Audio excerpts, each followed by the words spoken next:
వీళ్ళు పెడతారో తెలియదు. వీళ్ళ వాళ్ళనే కొంతమంది 3 పార్టీలు ఎట్లా సర్దుతాడో తెలియదు. వాళ్ళది ఉంది ముందు. రానున్న రోజుల్లో రోజు కొట్టుకుంటుంటే మీకు న్యూస్ అక్కడ ఎక్కువ దొరుకుతుంది నాకంటే. ఎందుకుంటాయమ్మా? చెప్పాం కదా, ఫైనల్ ఎలక్షన్లకు పోయే ముందు ఇది మార్పు అంటే అది మార్పు, చెప్పలేదంటే ఉండనట్టు.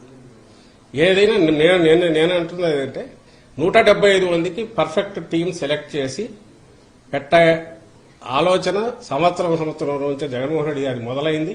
అప్పటి నుంచే ఆయన కావాల్సినంత లాంగ్ ఇది ఇస్తూ ఎమ్మెల్యేలు వాళ్ళని కూడా మోర్ జనంలోకి వెళ్ళమన్నారు. వాళ్ళు వెళ్లారు, రకరకాల అన్ని చెక్ చేసుకుంటూ వచ్చారు. అంటే మోర్ కన్స్ట్రక్టివ్ పాజిటివ్ దీంతోనే పోయారు ఆయన. ఎక్కడ లాస్ట్ మినిట్ షాక్ లో నేషనల్ పార్టీస్ లో ఇంతమంది అయితే కాంగ్రెస్ లో ఉండేది. బీఫామ్ ఇద్దరికిచ్చి పరిగెత్తుకుంటూ వచ్చేవాడు. ఎవరు ముందు వస్తే వాడికి టికెట్ అయ్యేది. ఎవరి గ్రూప్ వాళ్ళు ఇచ్చి చేసుకునేవాళ్ళు. ఆ రోజులు కాదు ఇప్పుడు. అందులో కూడా ఈవెన్ రీజనల్ పార్టీ టీడీపీ అంతా పోల్చినా కూడా ఎవరికి సడన్ సర్ప్రైజెస్ స్కోప్ లేకుండా ముందు నుంచి చేసుకుంటూ వస్తున్నారు. ఇది హెల్దియర్ ఇదని నేను అనుకుంటున్నాను.